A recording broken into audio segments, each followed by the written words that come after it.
And so I was able to have leaders in the Catholic Church write letters to him, and at least it was extended. So now we must unite all of these communities, not just the Haitian community, but our El Salvadoran friends and other communities, and create this and show that this is a human rights issue. Okay, yes. This is not an ethnic issue or an immigration issue. And many conservatives are saying that, oh, people who benefit from TPS are also taking advantage of welfare. That's not true. When we come to this country, we Haitians, we work hard, and we don't like to rely upon government, set-asides. We work hard. We're hard-working people. Yes. And so we have to write letters to your congressional leaders, okay? That's above me. That's people like Congresswoman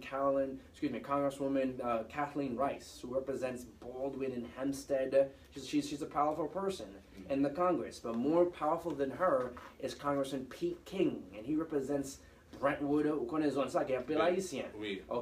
He is one of the leading foreign policy congresspersons, and so we have to write letters to him, Senator Schumer, Senator Gillibrand, and all other senators, and congresspersons, asking them to extend TPS. The next deadline is January 21st. Yeah, can you imagine what's going to happen if TPS is not extended?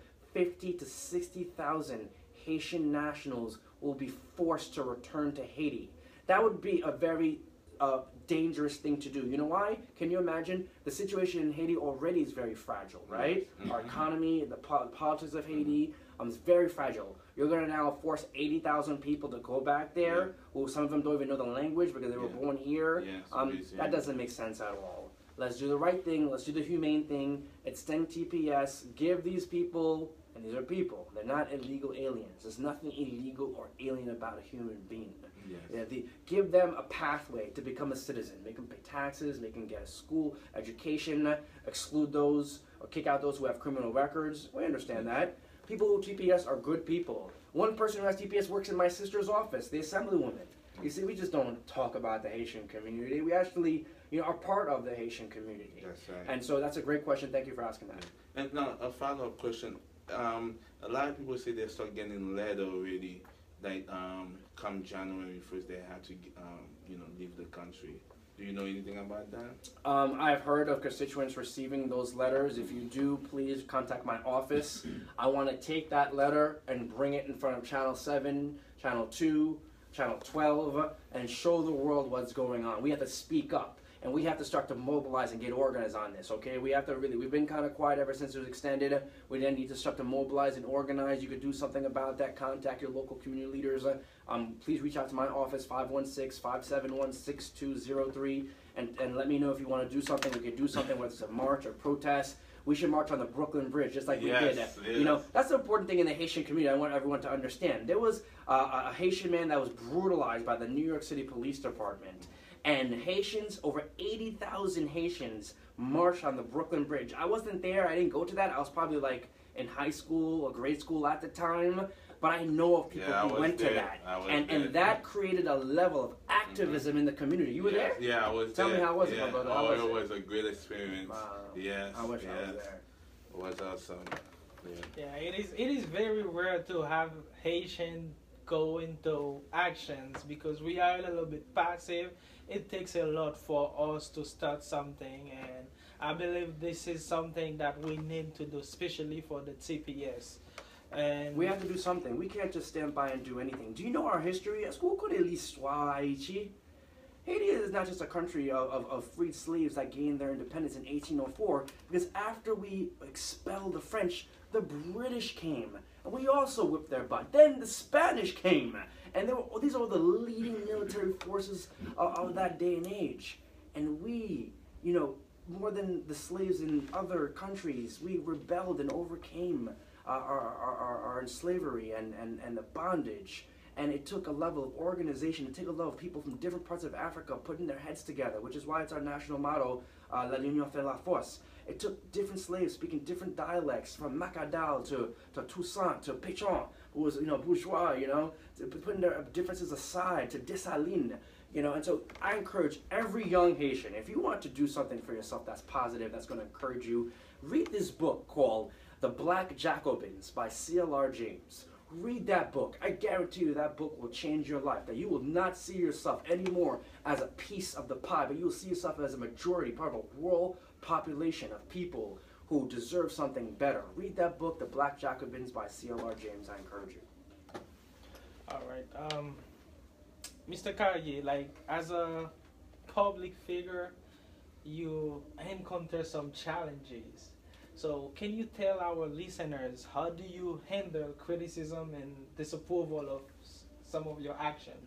Well, you know, there is a good comedian. I saw him recently in Brooklyn at the Barclays, Cat Williams, who said, if you don't have 5 haters, then you're not doing something right. You know, the haters remind me that I'm doing something right. And yes, I have haters, but more longer than the line of haters, I have a long line of supporters, thank God. And you know, I have to say, recently I experienced a challenging thing in my personal life. I had someone who I cared for and provided for, and for their children for over 5 years. Actually, you know, raised some false allegations, and my community saw those allegations of what they were, just lies. And you know, it's hard to face these challenges, but you know, tough times don't last, but tough people do. And I'm very glad that my community supports me. They love me. They just don't vote for me. They believe in me. And together we're going to get past this. And I'm really confident that this matter will be resolved and it will go away. You know, when you believe in the Lord, when you believe in God, no weapon formed against you shall prosper. You know, I was set up, and it's unfortunate. But it does, and I'm thankful for everybody who's praying for me. But I want you to understand that although, you know, what I'm experiencing is difficult, don't get distracted about this personal issue. Let's talk about, you know, what's really going on in Nassau County. And that's, you know, people in power and government have been exploiting you for so long, and as a result, you're paying so much in taxes and you're getting so less in return. Do you know that the middle part of Nassau County, like Elmont, Roosevelt, Hempstead, we're paying a greater share in taxes than the North Shore, where you have $1 million homes. These $1 million homes are only paying $30,000 in taxes. Wow. But you have a home in Elmont that's paying $15,000. That's not right. Yeah. Let's talk about the real struggles. The fact that, like, all my neighbors across the street have cancer. Let's talk about that. Yes. You know, these are people from the Caribbean who never had cancer before, but all of a sudden you're living here and everybody on your block has cancer. You know, these are the real struggles that I'm praying for, and I'm praying for people. I thank you for your prayers that you've been giving to me. I return them tenfold. Really, I'm blessed, and I'm highly favored, and I know that my enemies will fail. So you know, that's how I handle the criticism and the negativity with positivity. You know, you got to learn to turn something negative into a positive. And you're going to see with this personal challenge I'm experiencing, I'm going to turn to something positive. I'm going to create a fathers organization that's going to help out fathers who are exploited by mothers who think that they could just get their child by claiming whatever in court.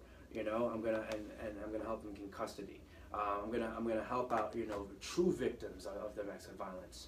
I'm going to help out, you know, a lot of people who get set up. So this is going to make him into a stronger person, and I thank you for that. That's every situation. It's good that every situation you make the best out of it. And the most important thing is that you'll find grounds to help others, and we really appreciate that. Yes. And with that being said, I'm going to ask another question. What is the most difficult decision you had to take as a legislator? You know, there are many difficult decisions I make as a legislator, but a difficult decision that I'm currently deciding is, you know, what we're going to have at Belmont Racetrack. Yes, we're not going to have a casino. Yes, we're not going to have a 10,000-seat soccer stadium, but I want to have something positive for the community. I want to bring something like Chelsea Piers, you know, a nice place you could bring your kids indoors when it gets cold. You could play with your kids. You know, something nice, recreational, you know, not just a bunch of box stores, you know, that you could get anywhere. You know, something recreational that adds value to the community, that picks up the community. I'm asking that anything that goes there, you first have to build a fully functional train station at Belmont Racetrack. So that's one of the most difficult questions, what we're going to place there. The community has a lot of different views, but many people are in agreement that they don't want anything that's going to take away from the community. Yeah. So I think, you know, we want to thank you for coming, because we ran out of time. You know, we hoping you could come back, you know, one more time, maybe before election, and then talk to the people just to motivate them, to come out and vote. And also, if you could just give them your number again, so if they have any question, they could reach out to you. And where can they find like local meeting? Like, do you have a number website they could check? Sure. Well, if you go to my county website, my official government website, you just type my name in Google, Carrie Szilagyi, Office of Legislator Carrie Szilagyi, and you're going to find my government website. Also, this August 1st, Tuesday, I'm holding a beautiful event. I've organized a beautiful event at the 5th Precinct in Almont, and it's going to be from 6 to 9 o'clock. I'm not just looking out for the Haitians, I'm also looking out for the Jamaicans. We're going to have Irie Jams do a concert. New reggae artists are going to come. We're going to have hot dogs and hamburgers. I'm trying to get some jerk chicken. Okay. Real jerk chicken. Yes. We're going to have food. No tasso. Okay. We're going to have hot dogs. Applebee's is sponsoring it, so we're going to have hamburgers and hot dogs, drinks, gifts for the kids, dance workshops. It's going to be a great, positive community experience. This August 1st, Tuesday, 6 to 9 o'clock. You're welcome to meet me there. I have an office on Dutch Broadway. I have an open door policy. You can come in, ask me questions, immigration questions. My secretary speaks Creole. She could, speaks Creole, and you could talk to her in Creole or English. You're welcome to call me. I'm a phone call away or on Facebook. Send me a message on Facebook. I'm very responsive. 516-571-6203 is the government number, 616-671-6203, or my law office, 516-248-4730, 516-248-4730. As I said earlier, 2 hours wouldn't be enough, and we hope we are going to get the legislator back. And remember, go vote November 7th, not 8, November 7th. Go vote, and the name is Carrie Szilagyi. Before I let you go, I want to know if you have any last word or... Just, sir, if you don't remember my name, remember my initials, CS for common sense. Okay? This election is going to be like my first election, so I'm going to take it back. And sometimes, you have to take it back home. And I'm going to do things that remind people of who I am. I'm the humble kid who grew up in the neighborhood, who just wanted something better for my community. So again, thank you again. We'll end on this note, and then we'll look forward to speaking to you in the near future. Okay. And we're gonna go into a commercial break. I can't get to your back. Do you want to turn around and just stay there? Oh, teacher, I thought you were done. Yeah, but I couldn't just. I didn't want to just. How about this? Just turn all the way. And then you get my man. Yeah. You think you got all this? You got all this? Yeah. Sure. Yeah.